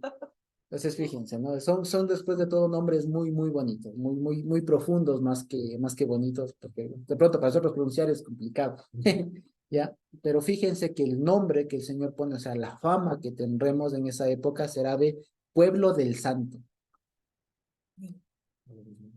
¿ya? Pueblo del santo, o sea, pueblo que le pertenece al santo. Es decir, que hay un montón más de pueblos, pero esos no son del santo. Nosotros le pertenecemos al santo. Fíjense otra vez más, Geulei Hashem, redimidos del Señor. O sea, hay un montón más de gente que fue redimida, pero nosotros fuimos redimidos por el Señor y le pertenecemos a Él. ¿Ya? Y otra vez más, Drusha, eso significa que a todas las ciudades, y fíjense que esto es algo interesante, porque cada ciudad tiene su atracción. ¿Ya? Si nos vamos a Orlando, son los parques de Disney, y si nos vamos a Nueva York, son la Quinta Avenida. Si nos vamos a Quito es el Panecillo, el centro histórico, que a Guayaquil el Malecón, ya, etcétera, ¿no es cierto? Etcétera, ¿no es cierto? Entonces, si nos vamos a Guayaquil el Guasmón, ¿no es cierto? Entonces, cada ciudad tiene su atracción, pero en cambio, fíjense, o sea, pero si le quitamos eso, quedamos con ciudades como la Tacunga, que sepa Dios que hay ahí, ¿no? O alguna cosa así, ¿no? Y eso que es mi tierra. Pero lo que quiero decir es como que no se sabe qué hay ahí. O sea, que uno llega y qué hay. O sea, qué se hace. Entonces, aquí lo que dice es que Drusha, es decir, que tiene algo que le hace deseada, que le hace buscable, que le hace que la gente le anhele. Y lo que se tiene ahí, ¿qué es? Sino al Señor. ¿Ya? Es lo que estoy diciendo. Y Irlonesaba, por eso se llama Irlonesaba, ciudad no abandonada. O sea, que tiene dueño. O sea, Beulá. Sí lo vemos. O sea, es ciudad enseñoreada, ciudad que no está abandonada, que no está ahí a la buena de Dios, que el que pasa se lo lleva. ¿Ya? Eso. Entonces, fíjense ustedes cómo termina este capítulo 62. Y el 63, fíjense que esto es hermosísimo. Entonces, una vez que otra vez nos bota al futuro, ¿cierto? Otra vez nos regresa un chance a nosotros al pasado. Para el momento que estaría escribiendo esto Isaías, era futuro. Para nosotros ya pasó. Porque fíjense, dice, y aquí es donde precisamente una parte del judaísmo se dispara en los pies, como les digo. Y es esto. Dice, fíjense, aquí hay unas preguntas, ¿ya? Aquí hay dos preguntas. Dice una, ¿quién es este que viene de Edom, teñidos de fermento los trajes, desde Bozra, desde Basora?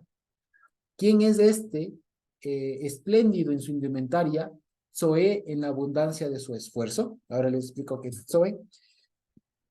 Y responde, yo soy el que hablo con Sedacá, abundante para salvar. Después le preguntan, ¿por qué está roja tu indumentaria y tus trajes como el que camina en la prensa de uvas?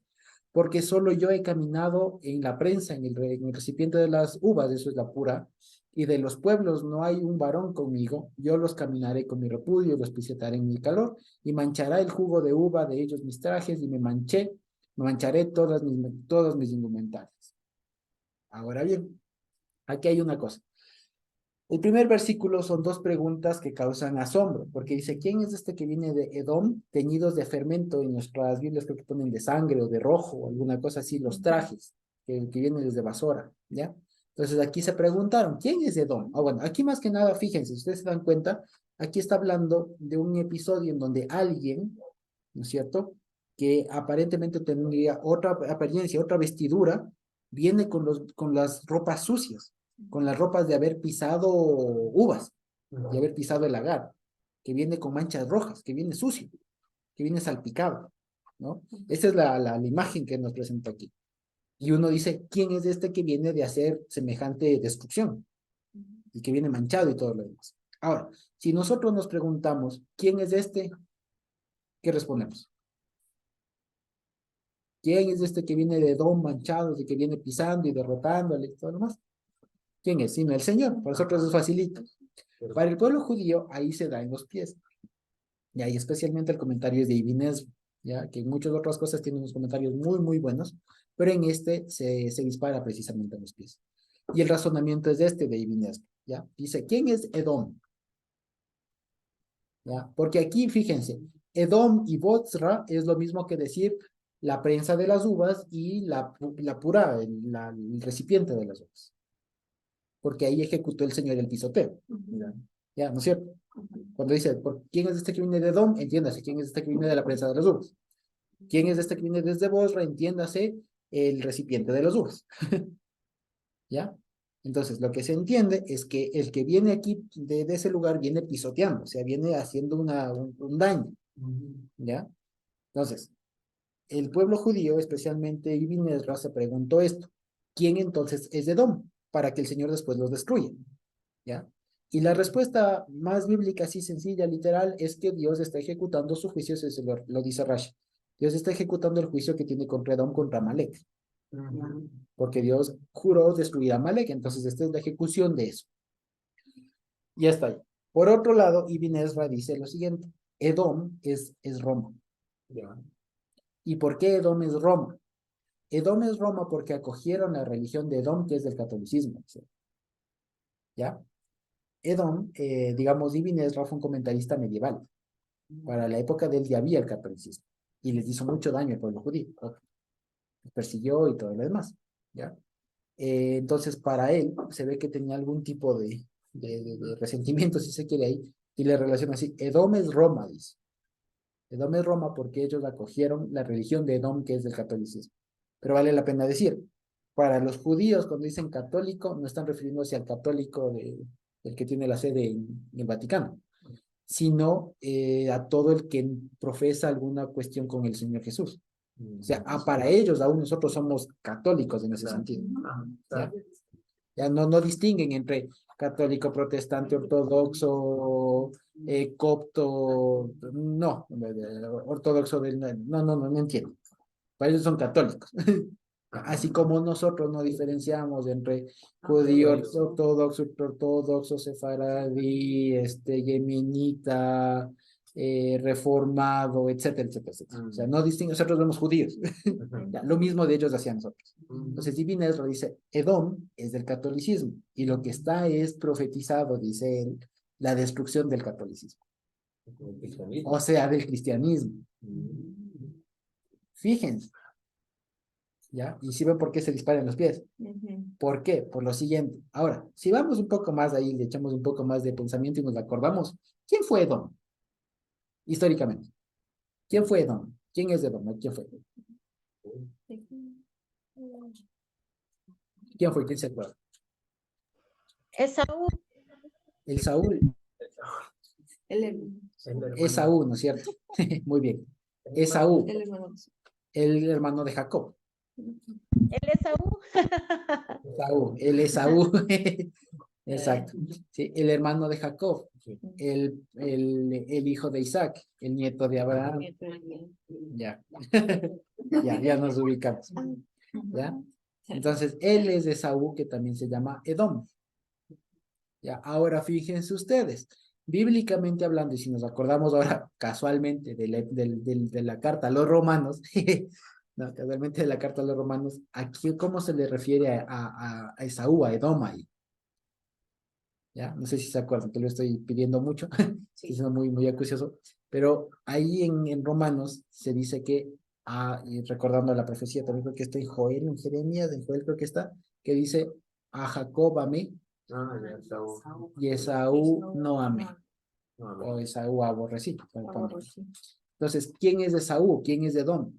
Aquel hijo, ¿no es cierto? Aquel hijo de Isaac que no fue objeto del amor del Señor. Entonces, fíjense, ¿a quién Dios le está destruyendo? A Edom. A los que parece que son hijos, pero no lo son. O sea, Ibn Ezra tranquilamente podía entrar ahí. ¿Me explico? ¿Ya? Para que lo podamos pensar ahí. Porque al no concebir, al no haber, no habernos recibido la revelación del Mesías, y haber dicho semejante cosa, se dispara en los pies. ¿No me explico? ¿Sí? Entonces, Ibn Ezra lo que dice, no, esto es que va a acabar con el catolicismo, con todo el cristianismo y toda esa cosa. ¿Ya? Entonces, lo que está diciendo es, no, amigo, en realidad lo que está diciendo es que ahí va a acabar con Edom. O sea, con el que era hermano, pero no tiene nada de hermano. O sea, tú. Exacto. ¿Sí lo ven? Entonces, fíjense que contra quién es precisamente, y aquí se puede entender una cosa, digamos, que es básicamente lo que dice el Evangelio. O sea, si el justo con las justas, con dificultad se salva, es salvo, ¿dónde quedará Edom? Y ahí se entiende. Ahora, por otro lado, fíjense ustedes que aquí viene todavía otra cosa bien interesante, que dice, miren, que él, para vencerle a Edom, se tiene que ensuciar los pies. Se tiene que descender a pisarle pues a pisar, a hacer una salpicadera, por así decirlo, producto de lo cual él mismo resulta manchado. Por eso dice, ¿quién es este que viene tenido de fermento? Y el fermento aquí es del vinagre, pero literalmente el vinagre rojo, o sea, de lo que queda el conchito de las uvas pisadas, eso que ya se fermenta ahí, ya, eso es lo que le salpica. O sea, lo que significa es que le pisó, pero hasta más no poder, que ya le salpicó el fermento, no el mosto. ¿Ya? Entonces hizo una destrucción, pero no les dejó el jugo, les dejó el seco. ¿Ya? Entonces dice, ¿quién es este que viene con su ropa vestida de rojo? De fermento, de eso, del conchito. ¿Ya? Y de otra vez dice, ¿quién es este? Y dice, o sea, entendiendo, cuya vestidura es espléndida, pero ahora está Zoe en la abundancia de su esfuerzo. Ahora, esta palabra Zoe, ¿ya? Zoe, vale la pena decirlo, parecería que tiene un cognado en griego Zoe es vida. La palabra Zoe es vida en griego, pero no tiene nada que ver, esto es un cognado. Zoe aquí es una palabra de origen hebreo que no se sabe qué significa. En la Biblia, ¿cómo le ponen? Porque vienen caminando hacia adelante, alguna cosa así que le ponen. En el 63.1.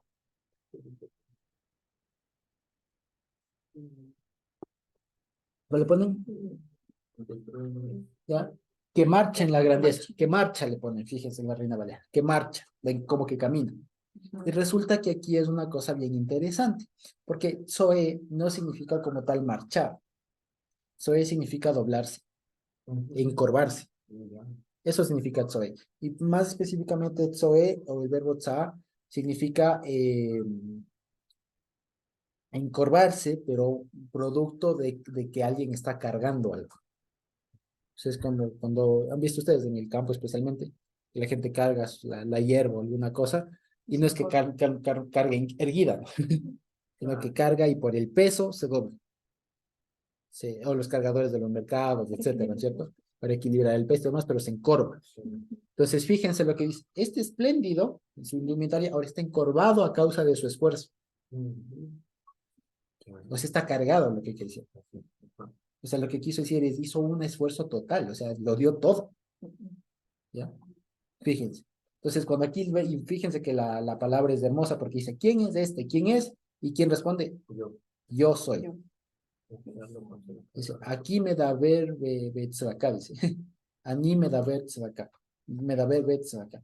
Lo que significa, yo soy, o tranquilamente, se puede omitir el texto en corchetes, ¿no? Yo hablo con tzedakah, pero literalmente diría, yo soy el que hablo con tzedakah.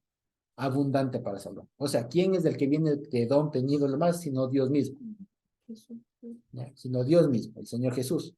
Él es el que se metió ahí, se ensució los pies para acabar con todo lo que es de don y todo lo más. El pecado, pues. Y cargado y todo eso. Esto sería, o sea, estoy confundido si esto es en su primera venida o en la segunda cuando vaya a ser juicio de las naciones. Pero aquí también sé que veo que ha hecho como que ha cargado. Ajá, o sea, no estoy seguro. Sí.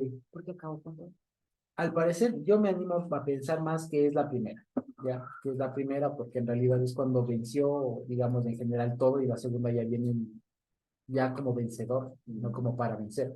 Me animo yo a pensar eso, ¿sí? Aunque en realidad, digamos, tiene mucho que ver y esta idea de que viene con los vestidos manchados de rojo tiene que ver, también se replica la misma idea en cambio con la luna, si no estoy mal, en Apocalipsis, en cambio, cuando la luna se mancha de rojo. Y por eso es que muchos, cada vez que hay una luna roja, ya comienzan a lanzar fechas. Ya comienzan a lanzar fechas.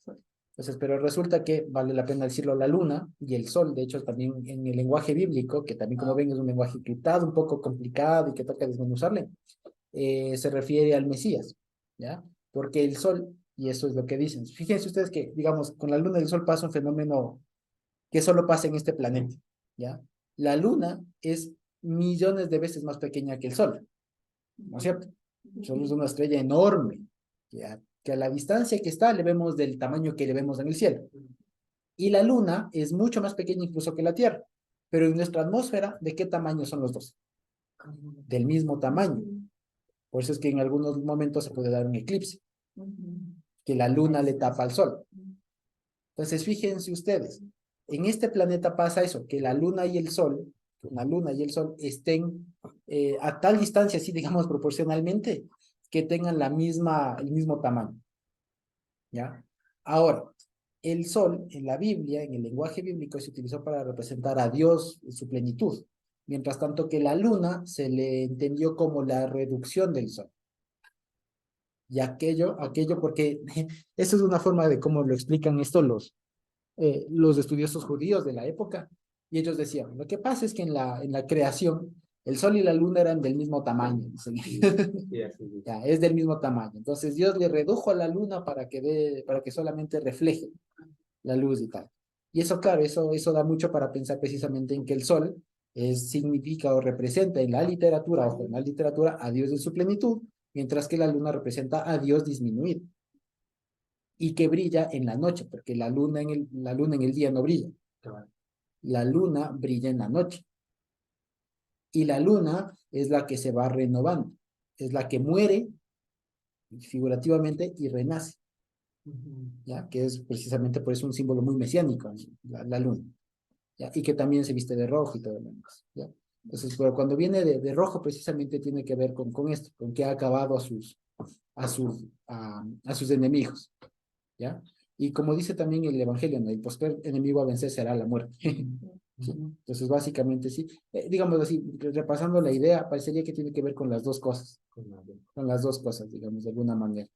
Ahora, claro, que mayormente se ensució las manos, digamos, se ensució los pies y se salpicó, e incluso cargó los pecados y todo lo demás cuando vino la primera vez, ¿ya? Porque él cargó los pecados y todo lo demás, ¿sí? Pero es cierto que la segunda viene en cambio ya a acabar con todo, ¿ya? Pero ahí no está tanto este tema de manchar las indumentarias con que le salpique, porque de alguna manera participa, digamos, o sea, se ve afectado por eso, que le salpica, solamente digamos eso es lo que tal vez no me hace pensar que sea totalmente de referente a la segunda venida, ¿no? Por este tema de que le salpica, que se manche, que se inmiscuye ahí, digamos, a pisarlo, ¿no? Básicamente eso. En todo caso, y más allá de los detalles, de manera general, lo que está diciendo es que Dios va a destruir todo lo que tiene que ver con Edom, ¿ya? Eso es lo que estamos de acuerdo, ¿cierto? Finalmente, casi finalmente, dice, porque el día de la venganza está en mi corazón y el año de mis redimidos viene. Y contemplé y no había ayudador. Me aislé y no había quien apoye. Causó salvación para mí mi brazo y mi ardor ello me sostuvo. En mi repudio pisé pueblos y los rompí con mi ardor y arrojé a la tierra su jugo de uvas. Entonces, fíjense, aquí está describiendo lo que ha dicho arriba. Dice, cuando yo ejecute todo esto, ¿no es cierto? Cuando yo ejecute todo esto, me vi a mí mismo, dice, como que alcé a ver quién me puede ayudar y no hay quien ayude. ¿Qué quiere decir esto? No es que, ay, pobrecito, el Señor está solito, vamos a ayudar. No, sino que lo que quiere decir es todo lo contrario, es nadie más puede hacerlo sino solo Él. ¿Ya? Eso es lo que quiere decir. Cuando se contemplé, o sea, alcé a ver, como se dice en el fútbol, ¿no? Alza a ver. O sea, alzó a ver y no había nadie que le ayude. ¿Ya? Se fue un ratito solo, o sea, se alejó un ratito, volvió a ver y no había nadie. ¿Eso qué significa? Que es una tarea exclusivamente de Él. Esto, de otra manera, dice, por eso dice, causó salvación para mí mi brazo. O sea, en las traducciones ponen, me salvó. No, lo que pasa es que su brazo fue la única fuente de ejecución de salvación. O sea, la salvación no viene por otro lado, ¿ya? Y lo mismo acá, y mi ardor me sostuvo, ¿sí? Básicamente es lo mismo. O sea, Dios mismo, Dios es el único que puede ejecutar eso, es lo que está diciendo, ¿ya? Y por eso dice, con mi repudio pisé pueblos, los rompí con mi ardor, y arrojé a la tierra su jugo de uvas. Y jugo de uvas es una forma muy poética de decir sangre, ¿ya? Y aquí termina ya, ahora sí, siendo el escritor de este pasaje, ¿no es cierto? Fíjense, dice, recordaré las piedades del Señor, las tejilot de Hashem, conforme a todo lo que nos ha sido provechoso el Señor y abundante en bien para la casa de Israel, que has hecho provechosas conforme a sus obras de amor entrañable y que has hecho provechosas conforme a la abundancia de sus piedades. Y él dijo, ciertamente ellos son mi pueblo, hijos que no hablan o que no hacen sheker, mentira. ¿Sí? Y dice, y él fue para ellos por Salvador en todas sus angustias, para él hubo aflicción, y el mensajero de su rostro los salvó en su amor y su misericordia, y los redimió, los cargó y los elevó todos los días de Olam. Aquí le voy a subir esto para que se vea todo este ahí junto. Ay, caramba. Ya se me fue. Permítanme un ratito. Ok. Ya, ahora sí. Ya. Entonces, fíjense. Ahora, termina diciendo otra vez la Torah, la palabra. Recordaré las piedades del Señor, las alabanzas del Señor, conforme a todo lo que ha sido provechoso. O sea, fíjense ustedes, aquí también hay otro paralelismo. Las piedades del Señor es lo mismo que decir las tejilot del Señor. Lo que nos ha sido provechoso es lo mismo que decir las piedades. Todo el bien o muy bueno, toda la abundancia de bien que ha hecho, lo mismo que las tejilot. Ya, lo mismo. Entonces, fíjense, las obras de amor entrañable son lo mismo que la abundancia de sus piedades. ¿Ya? Entonces, fíjense que aquí por eso se entiende y cada vez lo veo más relacionado que las palabras Rahamim y Gesed son como muy hermanas. Son como que dos caras de la misma moneda. Lo que nosotros hemos aprendido como esto amor entrañable, ¿ya? Y solidaridad. Son dos caras de la misma moneda. O sea, son palabras muy, muy, muy unidas, muy hermanas. Y él dijo, fíjense lo hecho, ciertamente, ¿sí? Dijo, Gema a mí, así dice, ellos son mi pueblo, a mí Gema, hijos que no hablan shek, que no hacen shek. Y aquí fíjense, en la segunda parte del versículo 8, y comienzo de nuevo, hay un paralelismo que se llama Han, ¿ya? Porque, fíjense, esta parte que está en azul, ¿ya? Se lee, se entiende, tanto con el fin del 8 como con la siguiente parte del 9. ¿Ya? Es decir, no corresponde a uno solo, o sea, se lee con los dos. Ahora, fíjense, si tapamos un ratito, o sea, si leemos solo hasta antes de la coma, fíjense, se entiende. Y él fue, o sea, Dios fue para ellos por Salvador y en todas las angustias de ellos. ¿Cierto? Ahora, si leemos solo del 9 hasta el final, también se entiende. En todas sus angustias, para él hubo aflicción. Si lo ven, ese es un paralelismo bastante complicado de encontrar, pero que aquí hay precisamente, ¿sí? Porque esa parte de en todas las angustias de ellos se entiende, tanto con la última como con el... Entonces, no es que forma parte, y por eso es que algunos versículos, digamos, las Biblias de esto a veces no lo toman en cuenta, claro, no están obligados tampoco. Y solamente ponen en todas sus angustias para él para le afligieron, hubo aflicción para él. Pero en realidad tiene que ver con el último. De hecho, en hebreo, en la Biblia en hebreo, precisamente el versículo 9 comienza al final del 8, y ahí me di cuenta precisamente de eso. Porque no es que el 9 comienza en línea abajo, sino comienza a punto seguido del 8. Y ahí me di cuenta de eso. Entonces, fíjense que hay algo todavía bien importante, bien interesante. Dice, fíjense, una vez más termina con lo que ya nos dijo antes. Ellos son mi pueblo, hijos que no hablan mentira. Y ya sabemos que mentira es lo contrario a la verdad es del Señor, la verdad es la Torah, etc. Dice, y él fue, o sea, Dios fue para ellos por Moshiach, por Salvador, en todas sus angustias, en todas las angustias de ellos. Y aquí también dice, en todas las angustias de ellos, para él hubo aflicción. ¿Para quién? Para él, ¿para quién? En todas las angustias de ellos, del pueblo, para él hubo aflicción. ¿Para quién? Exactamente, para el Señor, ¿sí? O sea, lo que quiere decir es, en todas las angustias, o sea, no crean que cuando a nosotros nos va mal, al Señor no le pasa nada. El Señor también se conduele. También el Señor se conduele de eso, ¿sí? ¿Sí? Entonces dice, por eso es que es nuestro Salvador, o sea, tan comprometido está con nosotros, que cuando a nosotros nos va mal, a Él también le afecta, Él también, digamos, se conduele con eso, lo cual es hermoso. Y fíjense, aquí al final, en el versículo 9, en esas partes de rojo, nos damos cuenta y ratificamos una vez más el concepto de mensajero, ya para que veamos que aquí en el español me daba cuenta que ponen el ángel de su faz lo salvó. Entonces ya cualquiera podría decir el ángel de su faz, ¿quién nos salvó? Pues el Señor Jesús, entonces el Señor Jesús es el ángel de su faz. No, aquí hay un paralelismo. Y fíjense, el mensajero de su rostro, cambiando de palabras, lo salvó. Y aquí hay un paralelismo. Con su amor y su misericordia, Él los redimió. Ah, entonces fíjense, el verbo salvar está siendo paralelo con el verbo redimir. ¿Y aquí quién es? El mensajero de su rostro lo salvó. ¿Y quién los redime acá? Amor y misericordia. Entonces, el amor y misericordia son mensajeros del Señor. Fíjense, para que una vez más no pensemos solamente en los que tienen alas. ¿Ya? Aquí vemos que mensajeros se le llaman al amor y a la misericordia. ¿Ya? ¿Sí vemos? ¿Ya?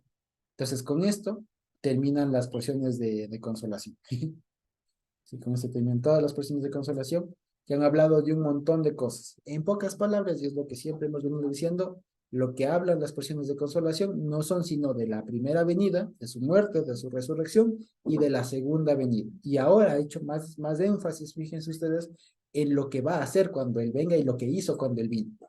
Tanto en destruir a Edom, destruir los enemigos, y en unirse, y en el gozo, específicamente en esta porción, hace bastante énfasis en el gozo que tendrá cuando el Señor se vuelva a unir con su pueblo. Claro.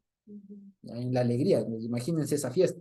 Si solo en nuestros matrimonios hubo fiesta, ya imagínense cómo será cuando el Señor ya venga por su pueblo. Imagínense la alegría, el regocijo que habrá en ese momento. ¿Sí? Fíjense, ciertamente. Entonces ahí sí diremos, nosotros así va a donde. ¿Sí? Eso básicamente. Entonces, quizá tenemos alguna pregunta, algún comentario por ahí. Y si no, podemos ir terminando. ¿Sí? ¿No? Ok, entonces creo que podemos ir terminando.